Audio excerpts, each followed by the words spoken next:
Hello and welcome to Safety Revolution, a Viva podcast exploring the intersection of technology and innovation. I'm David Kološić, Director of Safety Strategy. Today I'm excited to host Jamie Portnoff and Emma Jane Brookes from Eliquent Consulting. Emma, Jamie, exciting to have you. Welcome to the podcast. Exciting conversation ahead of us. There's a lot of interesting ideas we want to explore. Maybe let's start with introductions so the audience gets to know you and who you represent. So I'm Emma Brookes. I've been working in the pharma industry for 20 years now. I started in PV, in pharma, in a biotech company, kind of working on the ground. And then I moved into the IT side. So then started with the system implementations. I then met Jamie. And she twisted my arm into becoming a consultant, and I haven't looked back. So for the last years, consulting in PV, specifically, we formed a company a little while ago, Truliant Consulting, and yeah, we've gone from there. So that's my background. Jamie Portnoff. Obviously, I've known Emma for some time, and I also started in the industry. Spent 5 years in the weeds and in the trenches. That's how I learned, and I decided to move over to management consulting. Total 25 years between the industry time and the consulting time. Did a number of different projects as a consultant. We formed Truliant Consulting together with a few others. And yes, that's my brief background. And actually, Truliant now became Eliquent. So there's an exciting new adventure ahead of you. Can you tell us a little bit about Eliquent? Yes, I would love to. So not everyone has heard of Eliquent, but that's changing very quickly. Eliquent is focused on safety, quality, and regulatory. And when we co-founded Truliant, it was very important to us, the focus on safety and PV. That's what really set us apart, right? Skilled management consulting, laser focused on PV, business, and technology consulting. So that was a very unique thing we had that is now part of the broader Eliquent offering, which is a lot like us, but safety, quality, and regulatory. The benefit you have is that you have seen, first of all, how PV has been evolving throughout the years, throughout the decades. And also you had the benefit of seeing how different organizations have done it, both from the perspective of actually being in the PV department of a company, but also seeing it from the outside. So maybe if we go a little bit back into historical context, what were the things you saw back in the days? What were some of the interesting stories? Well, I will say my first industry job, they had only recently got rid of the typewriters. Wow. I don't know if I ever shared that fact with you in our previous conversations, but yes, there were typewriters in the department a few years before I joined. I would say homegrown systems were not uncommon. Everything was disparate. The concept of interconnected databases was not really a thing. Independent of the technology part, everything was done in-house. Outsourcing was not really a thing. Offshoring was not a thing. It was just a drastically different environment. I feel unfortunate that I had that experience. But yeah, it was super low tech, and the people had to really just know their stuff. And there is advantages and disadvantages, I would say. Yeah, and I think we've seen cycles as well. So there's a trend and people think, oh, let's outsource everything offshore, cheaper locations, and then think, oh, we haven't got the quality or the control that we wanted. We can't get the oversight. Let's bring it back. Let's bring some people back in. So the industry's gone through loads of trends, like up and down. What's the next big thing? Let's jump on that bandwagon. And then, But also regulations are driving this, right? As new regulations are coming, then you needed a new solution. So maybe it was a bolt-on or a point solution to solve that problem. The regulations were simpler, and they've become more complicated, which has led to this proliferation and just added complexity, which is somewhat counterproductive. So the goal now, and I'm skipping ahead, but we like to help companies streamline and simplify. It's a big word, standardize, simplify. Yeah. And I think the geographies as well. So there wasn't the EMA around when we started in the industry. So everything was done in a national location, which meant that everything had to be done in country. And then now we're seeing like China, Korea, other places bringing in regulations, but even stricter than we've seen in other countries. So the geographies that we work in is really changing, and the regulations are diversifying in those countries as well. So we're having to be knowledgeable about everything in every geography to be able to keep up with what's going on. So So as you've seen this evolution happening, new regulations coming, things becoming more complex, also the companies evolving, growing, becoming more globalized. What are some of the downstream business challenges that you've seen as the years have been passing? I think some of the challenges are, just working in a global environment, period. It's hard, having to manage across time zones, cultural barriers, language barriers. That's one layer of it. As Emma said, there's just more stuff to know and stay on top of, which makes, the shape of the structure of the organizations has needed to evolve to match that. Yeah, and I think obviously I just spoke about the localized regulations. That's meant that people have picked their own system. So for instance, Japan is completely detached from what global do in quite a number of companies. Some have been able to harmonize and bring them into the same processes, the same systems, using similar data. But others, they're still very, very separate and very segregated. So yeah, that's a main challenge I see, is kind of the separation and the homegrown processes and systems and things to be able to support that localization, that local regulation. And we see this even today, right? Some of the organizations still work in like independent units, right? So Japan has their own PV team, their own system, and the global is working with them in partnership, and they even have the PVAs in place, and it feels a little bit segregated. They're like an affiliate, but not an affiliate. And some are treated like partners. They'll send an R3 file, like straight over to the Japan team, who then start processing, or vice versa. It's a Japan domestic case. They'll send an R3 file over. Then they're not talking. It's the same as working with a completely different company. No oversight, no visibility. Global timelines, sometimes not understood. Difficult to have oversight, I would say. Very difficult. Modernizing, of course, technologies are there, but still what we see is like the fax machines are still a thing, right? That is happening. When we talk to customers, sometimes the handwritten notes is still a thing. We have come a long way. Of course, there have been efforts to standardize, and more and more regions, locations are trying to be on the same standard as everyone else. Of course, there's a shift, and it's taking time. What are some of the trends you're seeing today when you speak with the PV leaders? How do they think about technology and PV transformations compared to years ago? I think they recognize that the decisions have to be made carefully. They have more stakeholders to manage. They have just more factors to consider. No, they need to really put the work in to plan them very, very thoughtfully. The leaders, their main goal is being as efficient as possible and looking to try and harmonize across the globe. So they really want to see what's out there that can help them achieve that harmonization and that efficiency gain. And so a lot of them that I speak to these days are shopping around to see what's there that can help, not just in one area, not just like your safety database, but what else is there? What can help me do the day-to-day things that's taking so long, or that are so disconnected or spread out, or where there's a slight difference? Is there stuff there that can help me? So they're really looking to gain efficiencies and harmonize and bring things all together. And that's a challenge for many organizations, especially the bigger ones, right? Are still building up that technology stack. They had a lot of point solutions that did their whatever you had to do, and now it's moving slowly towards a more platform approach, right? Yep. Looking for platforms that they can really achieve end-to-end. Yeah, well, I think there is such high cost in having all of these separate systems that then have to have an upgrade, every other year, because technology's changed, and they're trying, as soon as you upgrade one piece, the next piece fails. It's broken. So then I've got to patch that up so that I can then have these systems actually do some form of exchange. So a large challenge and a large cost has been those upgrades and those maintenance of all those different systems that aren't built to talk to each other. Yeah, it's just, it becomes unmanageable. We hear more than one of our clients has described how it's overwhelming, unmanageable, not sustainable, right? All good siloed decisions, right? But when you put it all together, not sustainable.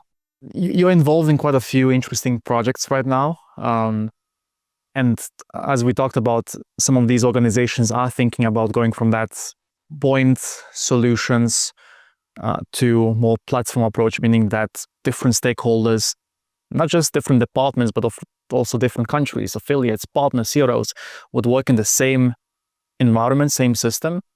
On one side, that's a technology thing. On the other side, it's also process and people thing. So as they're doing this, they also have to think about harmonizing and streamlining processes. Yeah. Where do you even start? Do you just look at the existing processes, throw them into the bin and start afresh, or? You have to maintain business as usual, throughout all of these months, if not years long projects. So we've found that, a top-down approach helps. I mean, the very first thing is actually the people, making sure the right people are represented in the project. You're hearing from them, what their concerns are, just the stakeholder identification and, management is absolutely critical, because then through talking to the people who are in these processes daily or are owning them, again, top down, just keep peeling it back until we understand what is happening today and why is it happening. And one of Emma's favorite things to ask is, why? But why do you do that? And then she hears the answer. And then she asks, but why do you do that? So 5 whys. Yeah, yes. we do a lot of 5 whys, because ultimately, right, it's one thing to say we want to improve the process, but if the really forward-thinking company is to sort of come back around to your question, it's not only, okay, well, we want some new technology and we're willing to do the work and pay for it. It's, are we willing to change the way we even think about why we're here and what we're supposed to be producing? What are the outputs supposed to be? And that is a tremendous mindset shift. We kind of start looking at what the process is today so that we can hear all of those nuances and get people to share their pain points, share their frustrations, share what causes them, that anxiety on a daily basis. Oh, I've got to do this again, So you start with that as is, and you make sure that you've got everybody in the room, as Jamie was saying, so that they all feel heard. They all feel like they can get their frustrations out. And then if they feel like they're getting this out, they're like, oh, wow, these guys are here to help us resolve these things and move forward and get a change that we've been wanting for years and we've not been able to have. So it's really important to start with that as is and understanding the current state and what's going on today. Then when you've got everybody on board and you've heard all of their frustrations, we then move on to that design. There's always some nerves when you go into the design workshop. When people hear AI, they're like, oh, am I still going to have a job? Like, is this computer going to come in and do everything that I do today? And what's my role going to be? So it's important to explain your objectives of the project, why it's happening. Make them feel like if they input into this and they help build it, it's not really to strip away positions and roles. And it's you've got increasing volumes of data coming in. There's even more we could collect if we had time, but we just don't want to open that box yet because we haven't got time. And you've got decreasing budgets. So it's not necessarily your job's going to go away. It's just to be able to cope with the increasing volumes, the data that's out there now. People are wearing wearables. We could get so much There's information. So much data. And data from those things, but most people don't, because it's like, well, who's going to do it? Yeah, who's going to analyze that? it? How did you process it? So it's about explaining the objectives and the whys to help build that process. And that way you've got everybody on board and everybody's coming along on the journey and they're really understanding it's not a computer coming in to take my job. It's I'm building a process for the future. So actually, when you come down to why we're here, to serve patients and to make sure the products are right for them, we're able to look at the new things that we could do that would serve patients better than what we can do today, because we're just running every day with a small amount of data that's out there that's coming in. I like the idea of whys, right? I mean, also at Viva, we like to ask why, especially products. When you say to product, I want a feature, they'll be like, yeah, but why? And then they ask those 5 whys, and then eventually you get to that business justification or reason why you need something. Sometimes it's just because we've done it this way all this time. And if you look at all of the workarounds, they're doing workarounds just because there was no other way to do it. So when we talk to customers and say, yeah, we want to do it this way, yeah, but why? Is because we've done it like this, and then maybe there's a better way of doing it. Let us show you how. Or maybe, well, we should think about it. But like you mentioned before, change management, the mindset shift, that's the biggest one, because in the end, it's humans that do all of this work. Of course, machines help. So where do you even start with change management when you have these large-scale projects across the board? Early. is the short answer. And I realize I jumped ahead because you asked about process earlier, and I started with people because you're not getting anywhere with the process If you don't have if you don't have the right people in the room. In all seriousness, it does have to be started early. It does need a lot of deep thinking about. Every organization is different, right? We have change management methodologies, toolkits. We have all of them, right? But just because we have tools and templates doesn't mean we just drop them on our clients and they fill out some spreadsheets and change management is done, right? It doesn't work like that. It requires very steady engagement with very skilled change consultants who will really stay with it all the way through and have meaningful engagement with the stakeholders. And that's from the most senior levels down to the people doing the tasks, always finger on the pulse, always adapting, right? Because the project, it plays out, right? And these projects are not easy. They go through the full life cycle of all the project feelings and things. And the change management team is on top of it and is feeding back to the sponsors and the PMO very candidly based on real data. We may need to slow down here or your organization might break. Or, it's not always feedback of that nature, but it's true feedback of how the people in the organization are handling the project. You have to feel the temperature. Right? There's a lot of temperature checking, and ultimately, it benefits the project significantly. Now, the other side of the change management is helping people to embrace the change, and sometimes people equate change management with training, and it's the thing that happens at the end. We'll do change management at the end. No, it has to start at the very beginning. And then to go back to technology, even though you didn't ask about it in this question, is understanding what this technology even is as you're having these conversations with people, and being able to understand what it all means. So it's all so intertwined. I think just one thing to add to that is around each pharma company has a different culture. And one thing that we try and do specifically is understand that culture as we walk in. Because as Jamie said, we've got tools and templates, but you're not going to use them all in every scenario. You're going to pick and choose based on the culture of the company. Also, back to geography again, I sound like I'm obsessed with geography.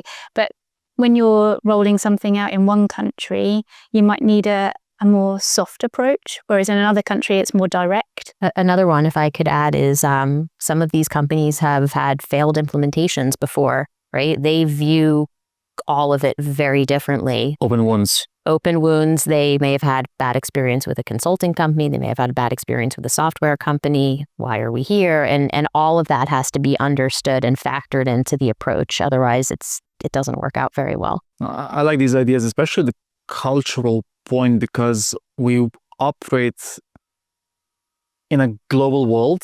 Of course, we are discussing all of these projects, all of these discussions are happening in English, but of course there's the cultural aspect of each country, the language, right? There might be some language barriers in there. So it's really important to completely understand the audience you're working with and how they operate. And also change management doesn't stop with the go live of new technology, new process. Yep. It's an evolving thing, right? You have to stay proactive. Yeah, you have to make sure the change is embedded, right? If you walk away, then you don't know if anything is being done the way it's supposed to be done. What happens if you don't continue with the change management is you could find out 6 months later, you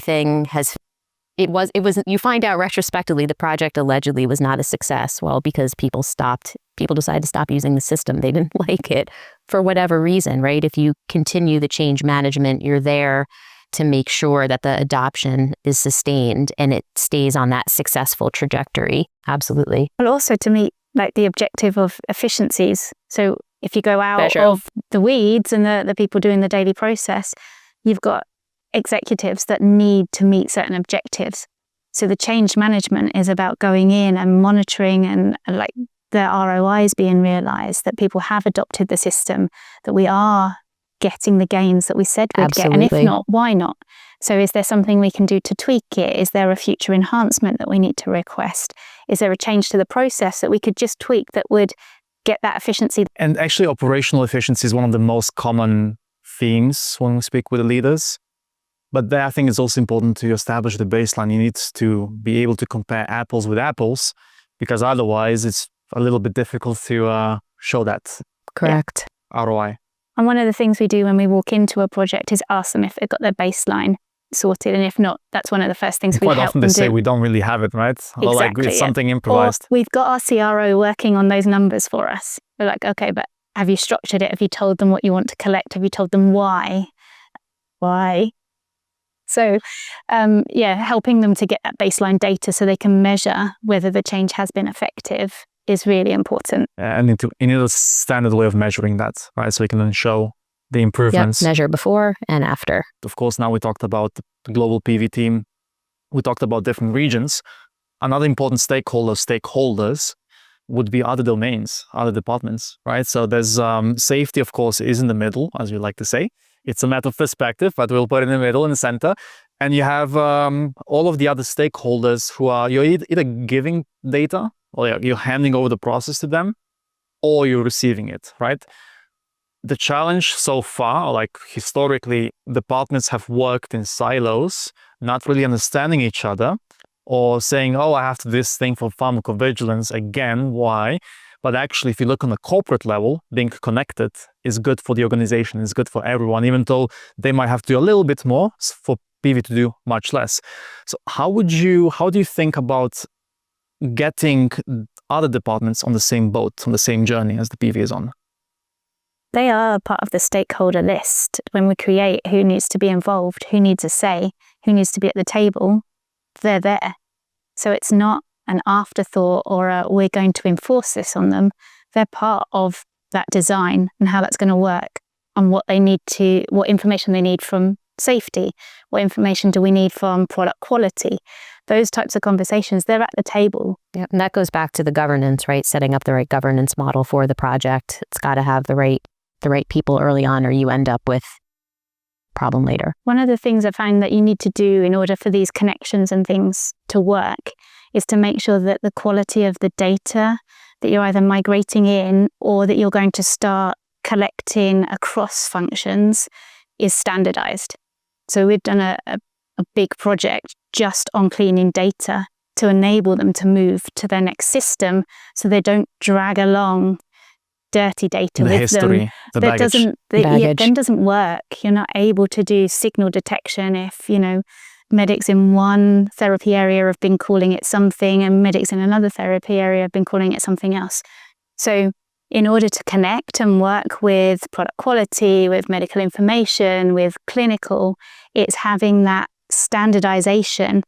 And that should not be underestimated, how much time that takes to get everybody on the same page, using the same language, in order for these things then to drive the efficiencies that we're hoping for. Yeah, because technically speaking, connecting two different domains, it's easy because systems talk to each other.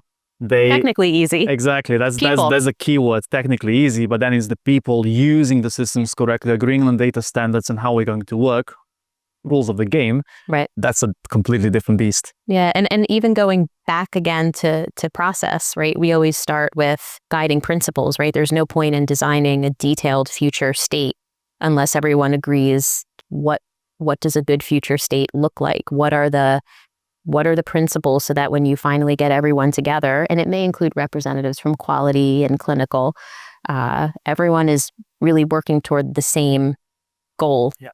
It sounds silly to have to say it, but without a common set of guiding principles that you can go back to and point to on the whiteboard or whatever, it guides all the decision making. There's no consensus otherwise. Correct. You reach consensus a heck of a lot faster, and end up with a good finished product. So another stakeholder that is important in this whole piece are the CROs, right? Because outsourcing is big in pharmacovigilance. It's important. It is going to stay there. So what are your thoughts on onboarding CROs? What advice would you give to sponsors as they're going through their PV transformations right now? Yeah, doing interim with them. Yeah, well, they're the ones that know your data better than you do most of the time because they've got their hands on it. So they are in the workshops with us when we're designing the process. They're in the workshops for the as-is process to tell us the pain points. They're in the data migration workshops because they know what data sits where and what they're going to want to see. So they are a crucial part of the entire project. And companies should budget when they're looking at doing one of these types of projects to have their CROs as a seat at the table. Involved early as well. And even if they're thinking about changing their CRO or they're not going to be the CRO, they know the data right now and they know what you're struggling with right now. So it's still important to have them at the table, even if they're not your 10-year down the line partner. I agree with everything Emma said. They not only know your data, but we've seen so many times where we talk to the oversight person in the client and they say, well, this is our process. And we go through it in detail with them. And then you bring someone who's actually in it and they give very different answers as to what actually happens on the ground day to day. This is why that deep review into how things work today is so critical. They've been thinking about this a lot, and they also have the benefit of seeing other clients and being able to bring, things that work well at another client to the table. Like, well, if you do this in your process, but if you change this, then, we've seen client X doing it this way. And we'd like to bring that into our new process, our new system. So as you've been on multiple journeys, you have good insights on the do's and the don'ts. What are some of the key lessons you have learned on the last period? What are some of the do's and don'ts as the companies, as the sponsors embarking on these journeys? I would say my top list is engage the right stakeholders early. If you don't do that, you're pretty much guaranteed failure. That's probably my number one. Mine is, probably don't try and do everything all at once. Like change every system, every bot that you've got, every piece of AI bolt-on that you've got in every country on a big one, go live, bang. Take it steady, take it slow, and think about doing this in a logical order, in a logical sequence. Spend the time up front thinking, okay, if I first change my safety database, then I can look at what piece of automation will help me with intake to put on. Then I need something to help me with translation for my incoming AEs and my outgoing follow-ups and things. So what translation can I put into this? So don't go, I want to change my translation, I want to change my intake system, I want to change my safety database, I want to roll out in Japan and global all at once, because you've got people, the stakeholders will become tired of making decisions, and decision fatigue is real. That we see it in a lot of projects. So let's take off a bite-sized chunk. Let's let the stakeholders think about this, get to grips with this, and then I can then add on to that and add on to that, rather than doing it all at once. Making sure you're, as the leader, right, sponsor of the project, that there's adequate cover so that business as usual can continue while the project goes on. The project, depending exactly how you sequence and pace it, can draw immense resource. We've heard clients say, we'll just do it all ourselves, but it's physically not possible. So you either need a more robust external team coming into your project team, or to backfill for just the right people at the right levels so that you can pull more of your internal resources in and know that the lights stay on in business as usual. So that's a big one. Operations have to continue, right? Yeah, They have to stay compliant. And inspections are still going to happen, right? The unplanned will happen. We've seen all of it. Right? We've seen every which way our organizations have been caught off guard. I've thought of a couple of do's. So I would say get your sponsor visible. So when you have your face-to-face kickoff meeting or your face-to-face workshop, invite that sponsor to open up the meeting.